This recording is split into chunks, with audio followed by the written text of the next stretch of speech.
Du nouveau dans l'affaire de l'assassinat de Samuel Paty, la cour d'appel de Paris a confirmé le renvoi de 14 personnes en procès.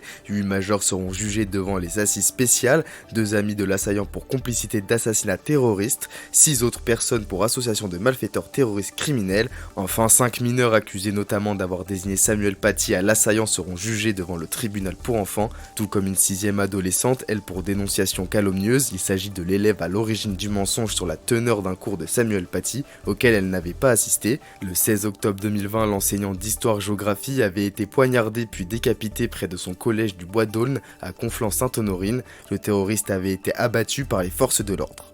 L'ancien président de la République Nicolas Sarkozy était de passage dans les Yvelines. Hier, mercredi 13 septembre, il est venu dédicacer son 2e livre sur ses mémoires dans la librairie Gibert à Versailles. Intitulé « Le temps des combats », il revient sur ses années à l'Élysée. C'est pas tellement la suite, c'est le continuum du lien que j'ai avec les Français. C'est l'histoire d'événements qu'on a vécus ensemble et qui ont laissé de grandes traces pour moi et qui, je l'espère, ont laissé des traces chez tous ceux qui me lisent. Et c'est toujours un bonheur de rencontrer les lecteurs.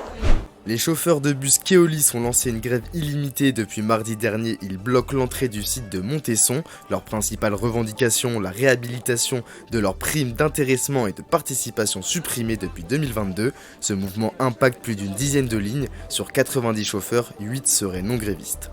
Ce soir, l'équipe de France de rugby affronte l'Uruguay pour son 2e match de Coupe du Monde. Même si la rencontre se joue à Lille, vous pouvez soutenir les Bleus dès 21h en direct des Yvelines. Plusieurs villes du département se sont mises aux couleurs du 15 de France, comme Rambouillet et Versailles, où des écrans géants ont été installés.